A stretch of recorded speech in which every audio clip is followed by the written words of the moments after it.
So, Dave, here is the great challenge to live in a self-governing constitutional regime. Yeah, people throw those terms around often, and I don't know if they really think through what that means. And there's a great challenge. It means to be a self-governing people, of course, requires individuals govern themselves. But there's something more to it. It means political self-government. It means we as a people, as fellow citizens, we are going to have disagreements. And one of the ways we're going to resolve our disagreements is to put things up for a vote. We're going to vote for, typically it means voting for candidates for various constitutional offices. In some cases at the state level, there are a number of states that have the initiative process where citizens can directly vote on public policy.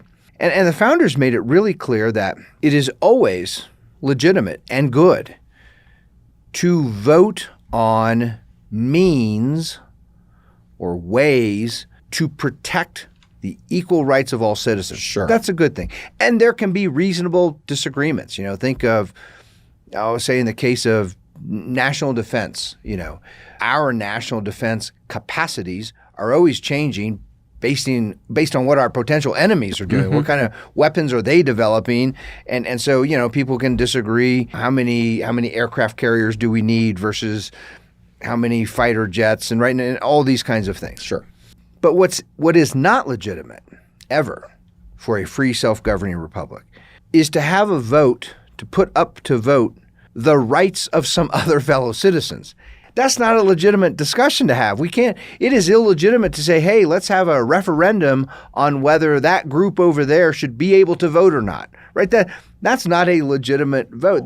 Take that a step further. It is illegitimate to have a majority of people vote and say, let's vote on whether or not that group of people, forget the right to vote, that group of people should be enslaved. Yeah, that group of people should be murdered. Right. This is not just a question of should they have a right to vote or should they not? Should they have a right to own land? Should they not? This is, should they be enslaved? Should they be murdered? I mean, we have the Constitution to pull that back. It reminds me, one of the more memorable inaugural addresses in American history is Thomas Jefferson's first inaugural address. And remember that election of 1800 was terrible. I mean, it was really divisive and ugly, and still Americans did this amazing thing. Once it was settled, the Electoral College didn't even determine a winner. It got thrown into the House of Representatives, and they went through something like 35, 36 ballots before they chose Jefferson as the new president. But when all was said and done, the Americans accepted the new president, John Adams, who was the incumbent. He left when it was his time to leave. Jefferson gets sworn in. And his inaugural address, which is quite short, if I recall, it's only 4 or 5 paragraphs. I mean, it's this really, government wasn't involved in everything back then. So a president didn't have to talk about every subject under the sun.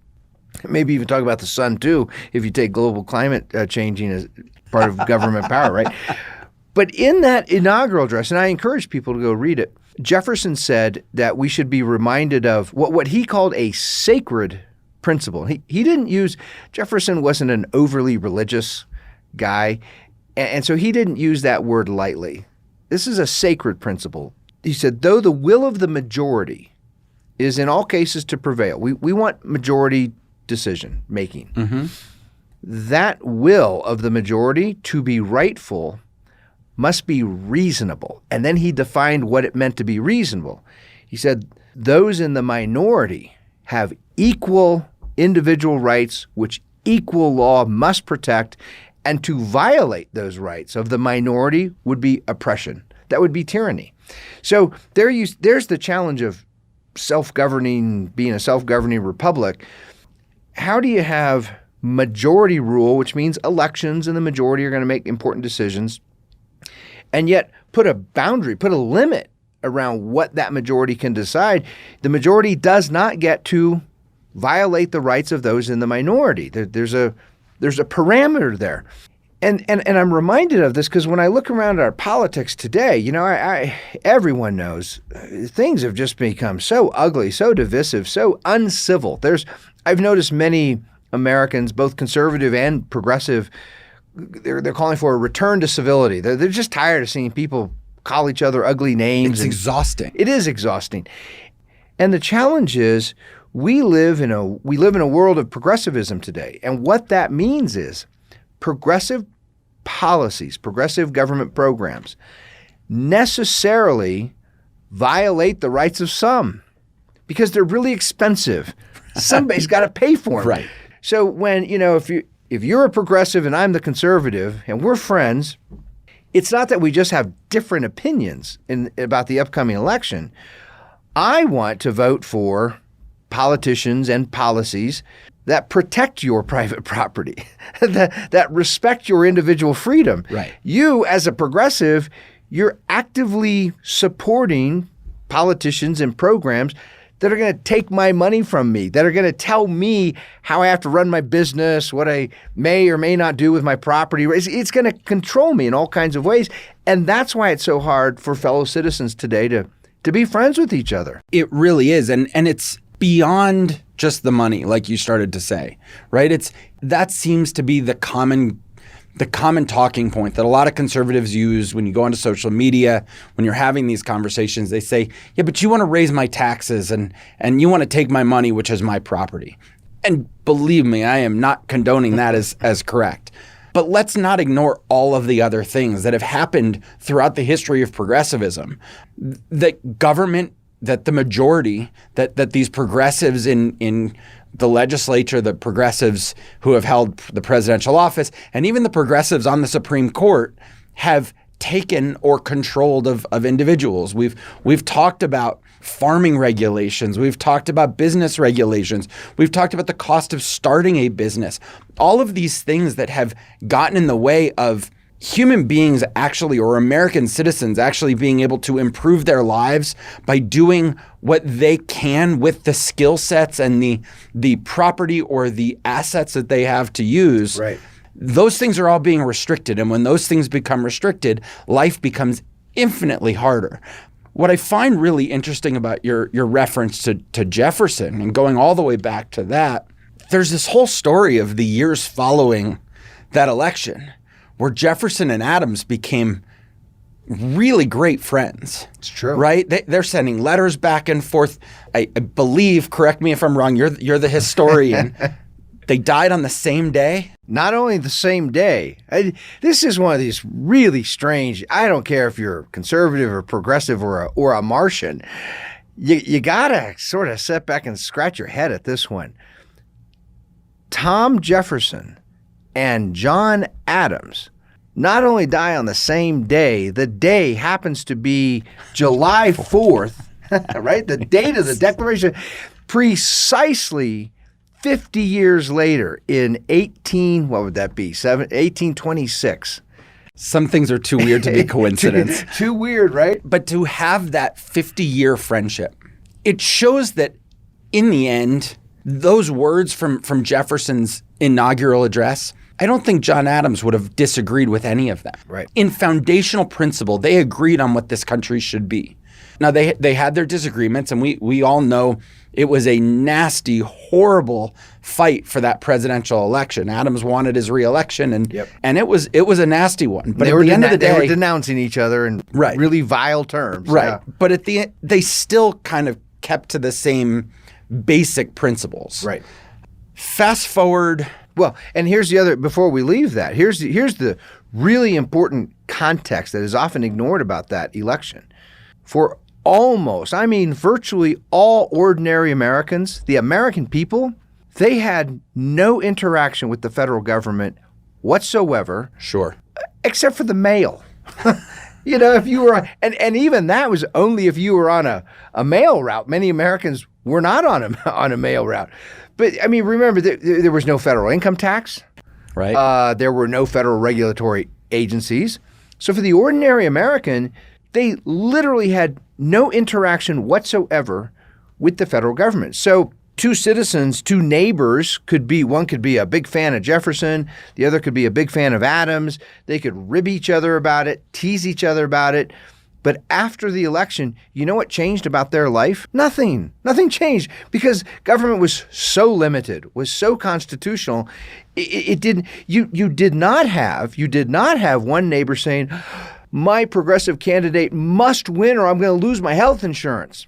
Right? Because candidates for the federal government didn't have anything to do with health care or how someone ran their business or any other detail about their life. Now, fast forward, you were going to bring us to the... Fast forward 170 years, give or take. We're towards the end of FDR's time in office, and correct me on my dates, because like I said, you've got this history down better than I do, but we're about 170 years later. We're in the early 1940s. FDR is in his late time in office, and he goes out to the American public, in which during his time in office, he has completely shifted that dynamic, right? That dynamic you just talked about, where Americans had very little to do with their federal government. By the end of FDR's time in office, over those 16 years, had completely flipped on its head. The federal government was beginning to get involved in virtually every aspect of American life. Everything. Just to remind our listeners, I mean, they are creating federal agencies during the New Deal in the 30s and 40s, this time you're talking about. The government is controlling prices and wages. They're telling businesses, here is what you're going to produce, here is how much. And they would fine businesses if businesses produced too little or produced too much. There were, in New York State, there are federal regulations telling what do you call them? Where you take your clothes to get dry cleaned. Dry cleaners. Setting the prices. And there's one poor schmuck of a guy in upstate New York. He actually gets put in jail because you know what he did? The government set a price. It was something like 15 cents to press a pair of men's trousers. And he charged 10 cents, right? This is the way he was going to compete, right? He was going to charge a little less money and try to get some more business. And he gets taken to jail. So all of a sudden, what the federal government, who's there and who's in charge, and really, really matters because they're commanding you. Here's how you're going to use your property. Here's how you're going to run your business. They might, which they actually did. They might say it's illegal. It's a federal crime to own gold. You better turn over any gold that you have in possession, or you're going to prison. I mean, this was life in the New Deal. So it's the exact opposite. In 1800, when Jefferson won, the federal government had no involvement in the lives of ordinary citizens. By the 1940s, they're involved in nearly everything. And here's what makes this so, I want to say crazy, but I'll call it interesting. Here's what makes this so interesting. FDR, in his time in office, has convinced a huge majority of Americans that he's doing it for their own good, that it's in their own self-interest, that's why all of these things are in place, that's why the federal government needs to be in charge. And if it's not, if they elect somebody after him who does not continue those policies, we are going to become a fascist regime. That's right. That's right. He actually said this in his, this is another historical document. The contrast here is just beautiful. If you look at Jefferson's inaugural address, like I said, it's 4 or 5 paragraphs. It's if you make the font small, you can easily get on one piece of paper. It's short. Fast forward to 1944. This would have been in late December when Roosevelt gives his last State of the Union address to Congress. It is this rambling thing. It goes on and on and on because he's got to report on every business, every industry, every aspect of life, because now there are government programs, right, regulating and subsidizing everything. And at the very end, so this is in 1944. Remember in the 1920s, the whole roaring 20s, businesses booming, people were making money. What was going on in the 20s? You had a series of presidents, especially Harding and Coolidge, right, who scaled government back. They reduced taxes. They scaled back federal agencies. They wanted people to be free to do whatever they wanted, use their property however they wanted. And the people responded by being really creative and inventive, as people always do. And when Harding ran in the election of 1920, yeah, 1920, remember, this is after 2 terms of Woodrow Wilson and all this progressive lunacy. And Harding's campaign theme was a return to normalcy, right? We've had 2 administrations of this progressive nonsense trying to centrally plan everything. Let's just come back to normalcy. It's not all that different from Make America Great Again. Very similar, yes. In fact, I think when Trump uses that phrase, he means something like that. Right. And so that was this theme in the 1920s of these conservative constitutionalists, these Republicans, Harding, Coolidge. Let's just return to normalcy. Let's not have a big government bureaucracies controlling our lives. Now jump ahead to 1944. There's Franklin Roosevelt delivering his last State of the Union address. And he uses that word very purposefully. He said there are some conservative critics of this New Deal, and they are saying we should return to the normalcy of the 1920s. And if those people win, if those conservatives win, if we do go back to that kind of normalcy of limited constitutional government, low taxes, respect for private property, he says, now keep the date in mind, this is 1944.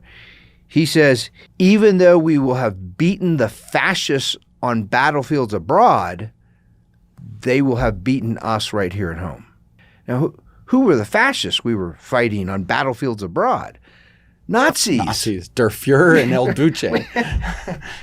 Which, interestingly, they're a bunch of progressives, right? The Nazis literally invent the social sciences of progressivism that American progressives went and studied in the 1880s and 1890s and early 1900s. Which, for those who haven't gone back through that progressive toolbox that we put together, you'll learn all about that if you go spend some time doing that. And so, get your mind around this. Here is the President of the United States saying, if you are a constitutional conservative, if you believe in scaling back government power, getting rid of these federal programs, lowering taxes, lightening up regulations, you're a fascist. You're a Nazi. It's pretty hard to be friends, right, as fellow citizens. If you really believe that anyone who if I'm the progressive, I'll switch our roles here this time. Okay. If I'm the progressive and I believe anyone who disagrees with me politically is a Nazi, and you're not a progressive, it's really hard for us to be friends. If I'm sitting here, either I'm saying it or I'm just thinking in my head, man, Dave's really a Nazi because he's not a progressive like me. That makes civic friendship almost impossible. And there's really 2 takeaways from that we should look into. One is just on a timeline scale, there comes a point where you call somebody something so many times that's not true that it sort of loses its effect, right? There's a wonderful phrase that comes from the world of debate and logic, reductio ad Hitlerum, meaning you reduce and you conclude every argument with, therefore you're Hitler, right? If you do this, you're like Hitler, right? And that's basically become the favorite argument strategy of progressives. And it just loses all its effect. Right. So what ends up happening is today, when progressives want to say Donald Trump is like Hitler, it was the same thing as them calling Mitt Romney Hitler, the same thing as them calling John McCain Hitler, the same thing as them calling George Bush Hitler, the same thing as them calling his father, Ronald Reagan, Dwight Eisenhower, Richard Nixon. They've all been Hitlers. They've all been Hitlers. And they've said it over and over and over and over again. And we've gotten this situation of it's the boy who cried wolf. Right. And all along, this is the same group. It's like projecting. It's the same group who is following an ideology that was actually the belief of Adolf Hitler. Right. That's right. So there's that to take into consideration. I think the other part. I'm going to add a point to this, because this is you've said this before, and this is so important it's worth repeating. A body of science, of social science, was developed and cultivated and expanded in the 1870s, 80s, 90s, the very early 1900s, over a century ago. And that body of knowledge, many young American scholars, academics went to Europe, and in particular went to Germany to study with the Germans who were developing this. Now, the Americans who brought it home, they called that social science progressivism.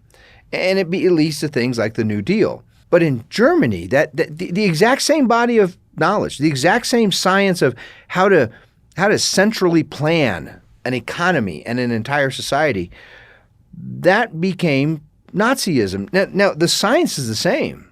It was just different labels. And you have pointed out before, and I think you're absolutely right, what's the one big difference between the Germans and the Americans? It's not like it's like the Americans are much better character. It's all a group of people. The one big difference is the Americans have this Constitution that was really wisely designed. Right. It's not perfect, but it sure does help a bunch of proto-Nazis, a bunch of proto-fascists who call themselves progressives. It makes it hard to take over the entire government and transform the country overnight. Right. Because there are separation of powers, because elections for the Senate, for example, are staggered. At any given election, this election coming up, only 1/3 of the Senate is up for election. You have judges, some of whom actually care about the Constitution on the Supreme Court, and they serve life terms. So you have all these design features.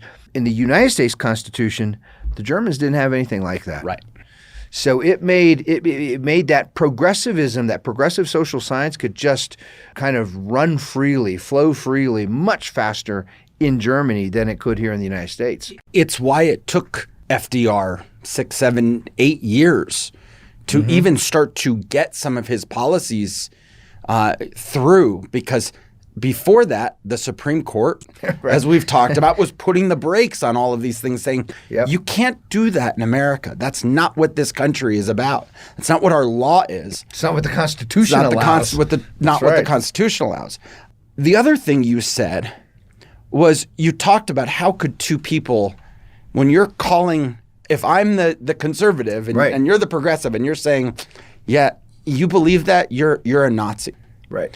There's been another body of thought that has really been in existence since World War II. And that you had, because progressives believe so strongly in the idea of a leader, of the leader, right? Der Fuhrer. You had Il Duce for the Italians. You had this belief that you had leaders who were coming up with these strategies. And then you had millions of members of the SS and millions of German soldiers who must have, because nobody just goes into somebody's home and just starts killing them. Right. Unless they're ignorant, unless they can't think for themselves. And so there's been a theory, and it's been perpetuated for years, that you had the leaders, and then you had just a bunch of dumb Germans who couldn't think for themselves. I thought you were going to say a naughty word there. Maybe we get us, I don't know, the government regulators might strike down some dumb Germans. But these people who would just do whatever their leaders told them to do. Right. Right? Right.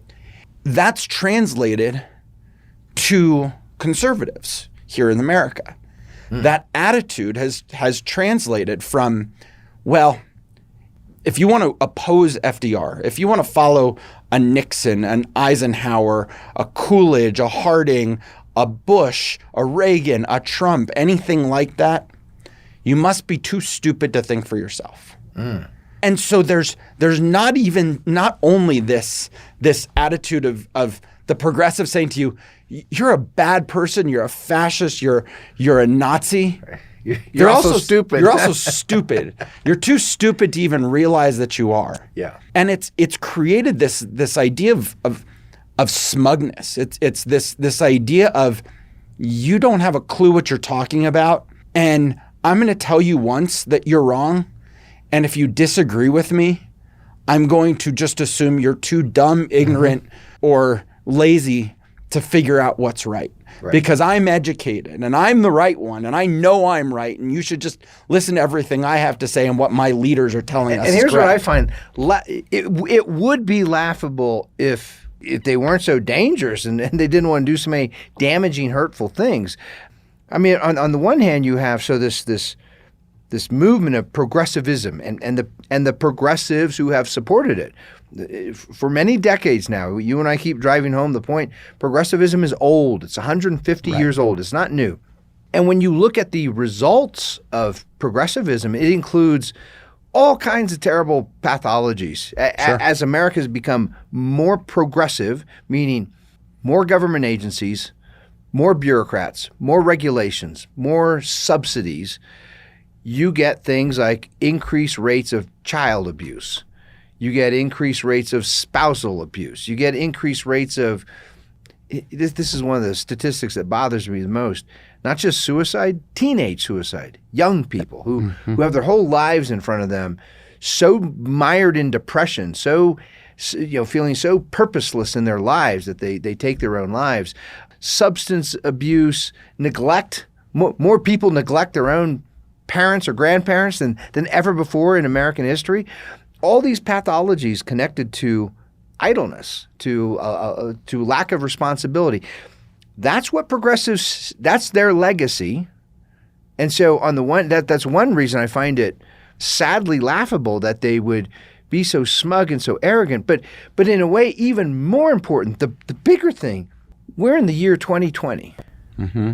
If you look back at the past century, the last 100 years, that period of time encompasses the most murderous tyrannies in all of human history.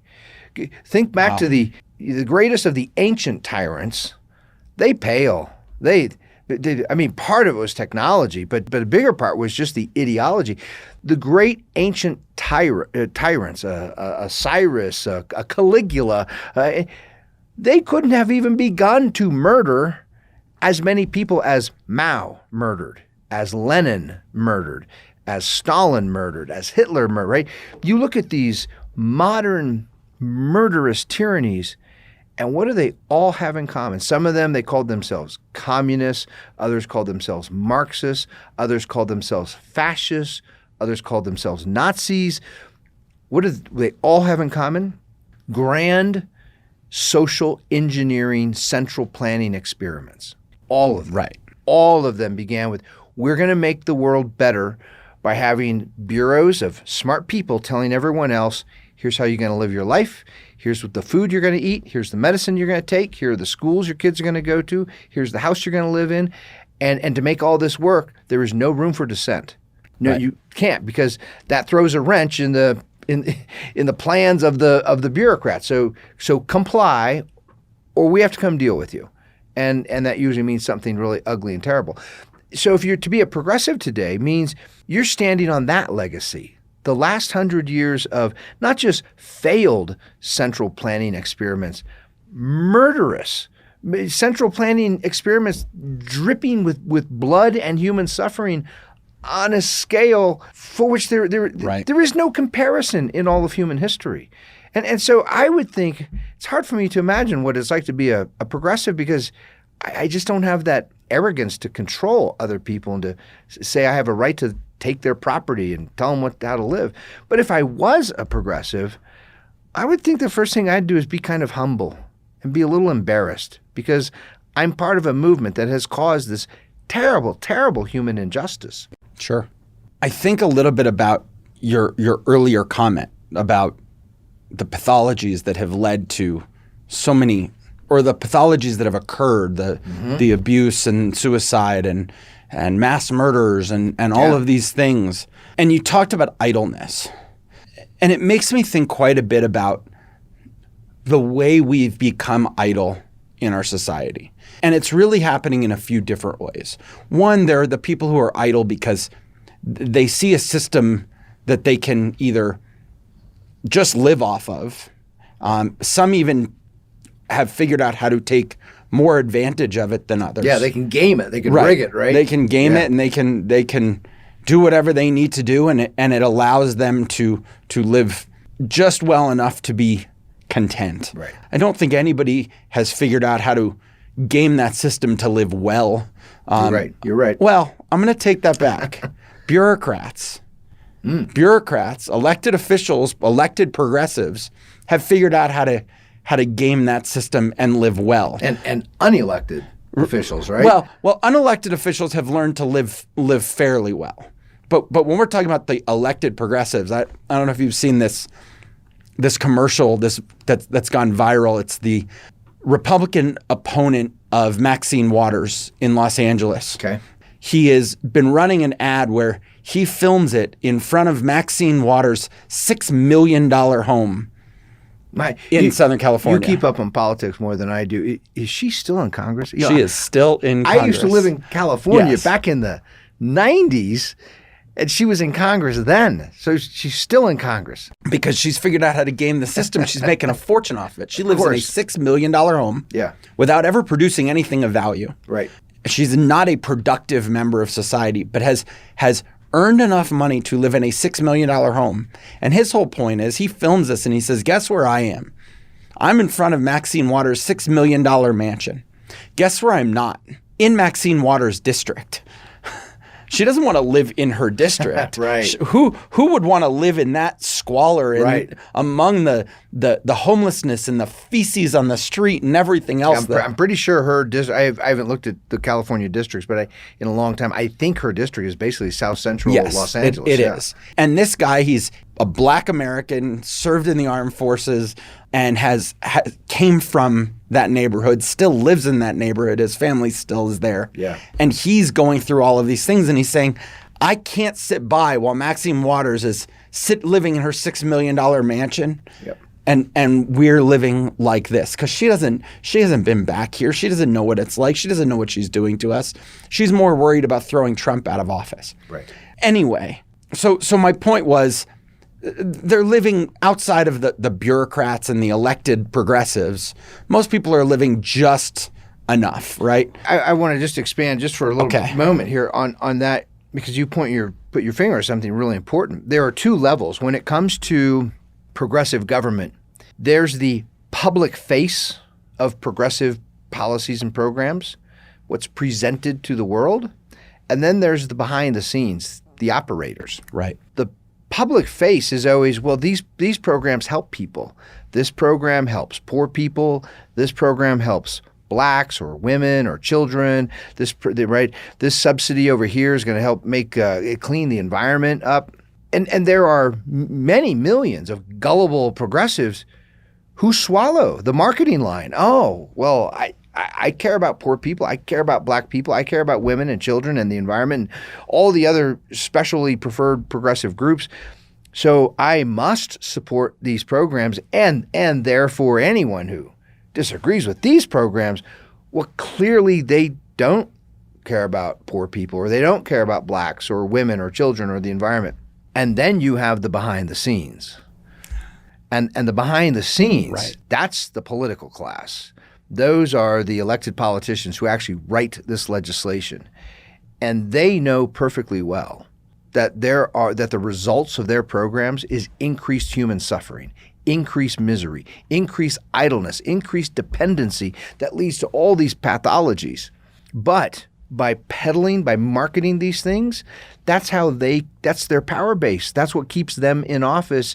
And the longer they're in government, the more government favors that they can sell. Sure. And that's how you end up, being a United States representative and never owning a business, never inventing anything, never being entrepreneurial, but buying an expensive mansion. And so back to that idea of idleness, you just brought it up again. Mm-hmm. So idleness happens because people have figured out, okay, I could do nothing, and there's enough services there that if I game the system correctly, I can live just well enough, right? I don't want to go out and pretend that anybody who's living on government aid is living well. Right. They've accepted that is enough for them. Right. But there's another kind of idleness. There's another aspect of that has been caused by progressivism, and that is the increased level of restrictions, regulations, laws, fines, fees, everything else that has made it harder to be productive, harder to go start a business, harder to to get a job, harder to keep a job, harder for companies to hire people, more expensive for companies to hire people, which has led to higher levels of unemployment, which has led to higher levels of outsourcing, right? Where we can outsource the development of something to a country where they don't have all these rules, they don't have all these regulations, they don't have all these taxes. Companies moving their headquarters outside of the United States. We saw throughout the Obama years huge numbers of tech companies moving to Ireland, where the corporate income tax was 3.5%. It's interesting. You have internal migration of businesses, right? So inside the United States, you can see businesses going from high-taxed, highly regulated states to states that have lower taxes and fewer regulations. And then globally, you see, that kind of migration where some businesses just say, hey, it's better for my business to leave the United States altogether and go to a different country. Right.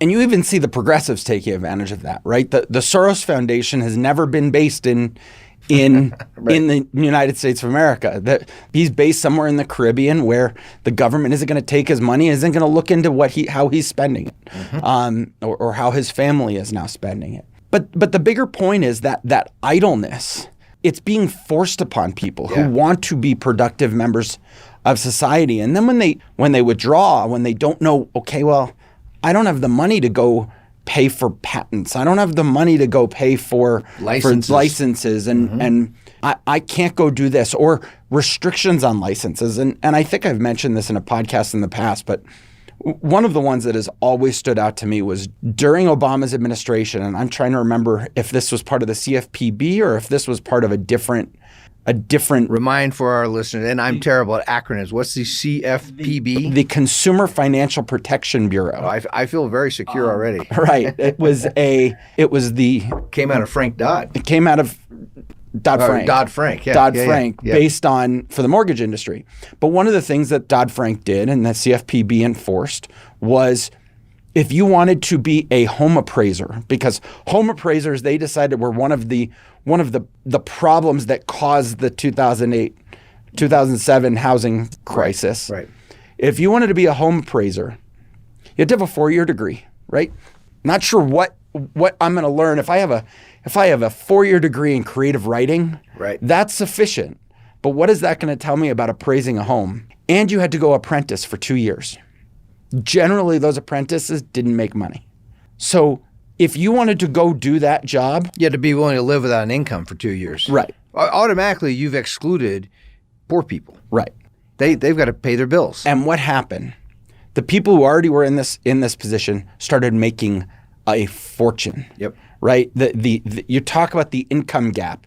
The gap expanded. I knew home appraisers who were making $500,000 a year. Right. And the time it took to get an appraisal went from a week or two to 6 to 8 to 10 weeks. Right. And the cost of an appraisal doubled, tripled in some cases, depending on where you were. So all of these restrictions further enforced idleness. Yeah.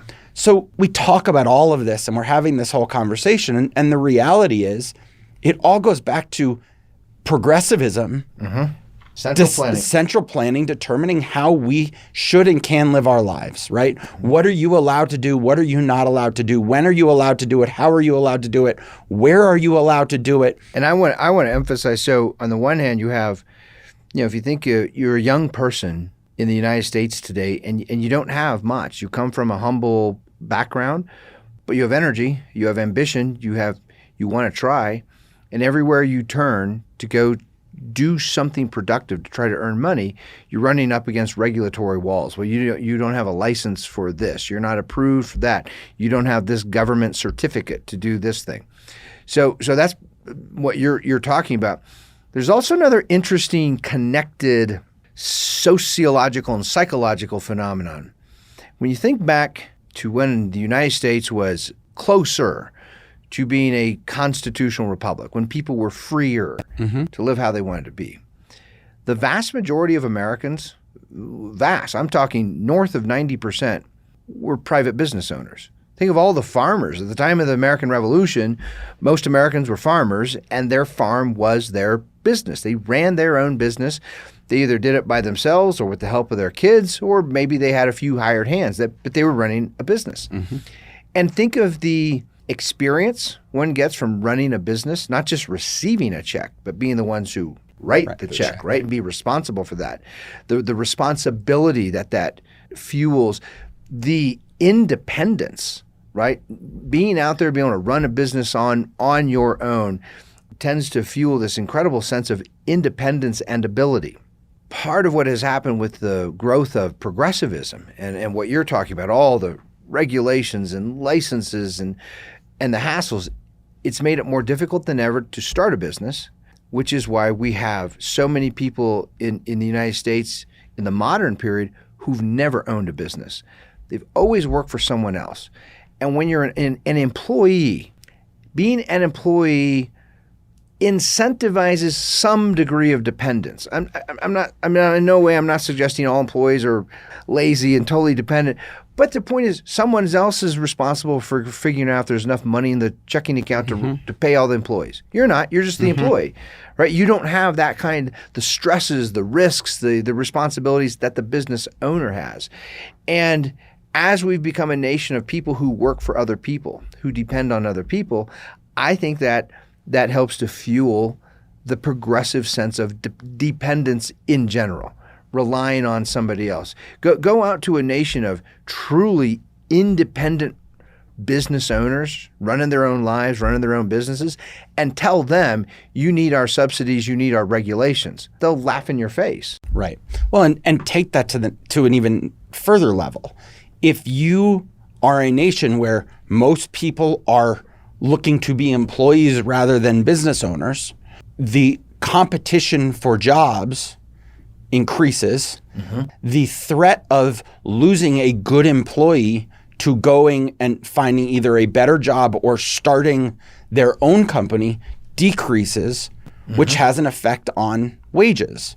Right. If we have all of these people out talking about we need higher minimum wages and higher things like that, if somebody had the threat of, I'm training this person, I'm giving them all of this knowledge and insight on how to do a job, and I know that person never has it in them to go start a competitor, right? Then I don't have to worry about paying them as much. You're going to pay them the smallest amount you can. Right. Whereas if I think I'm training somebody who is really excellent and I am desperate to keep them, and I always have that threat looming of they could go start a competitive business in a free environment where it would be pretty easy for that person to just go start a business.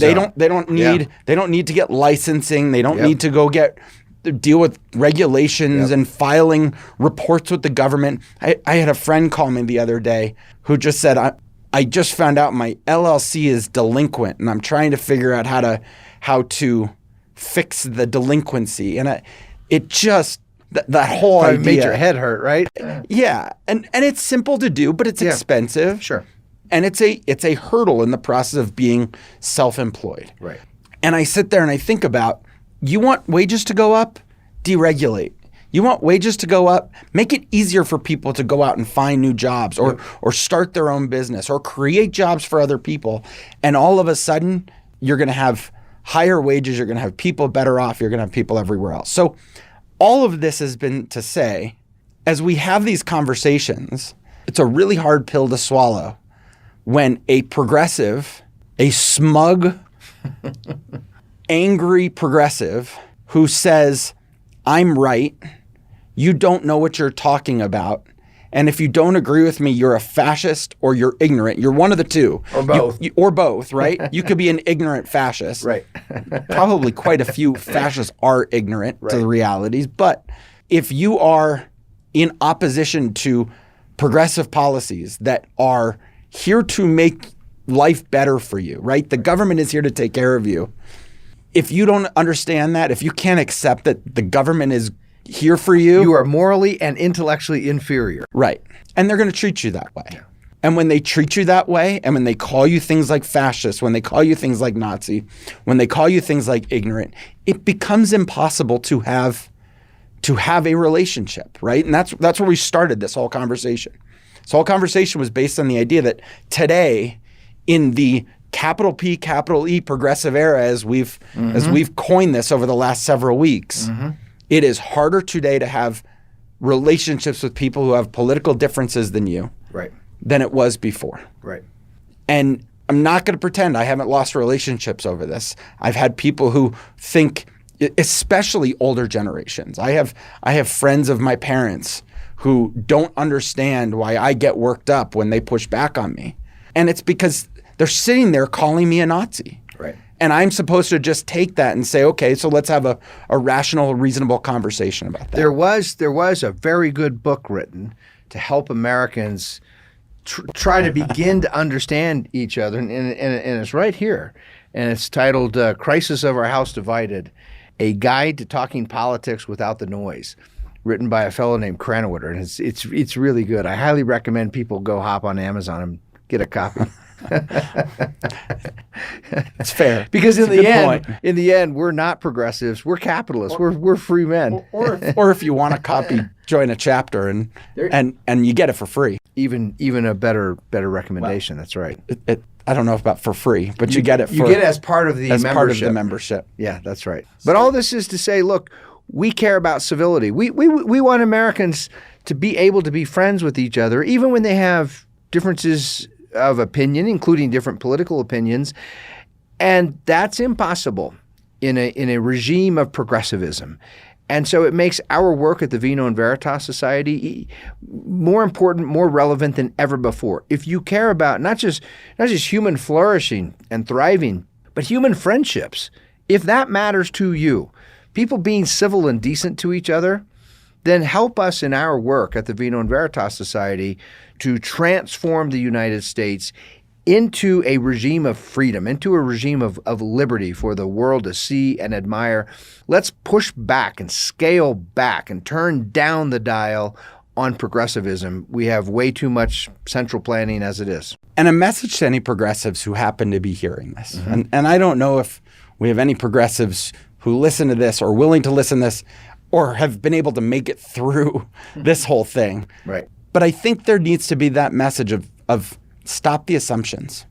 Stop thinking that just because we disagree with you, we must be fascist, Nazis, or ignorant, or both.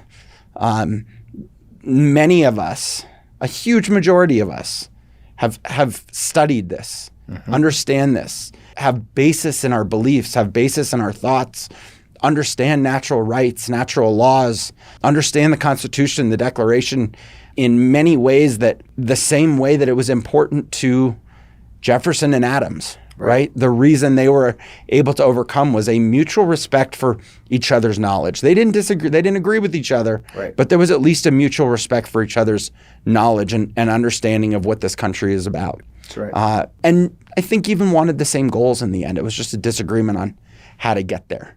It's great advice, progressives. Stop being so smug. Stop the assumptions. Everyone else, help us guard the principles of the American founding, the American idea of individual liberty, and everything that radiates from that idea. It's why we need guardians more than ever before. And we are the guardians, no sumus custodes. No sumus custodes.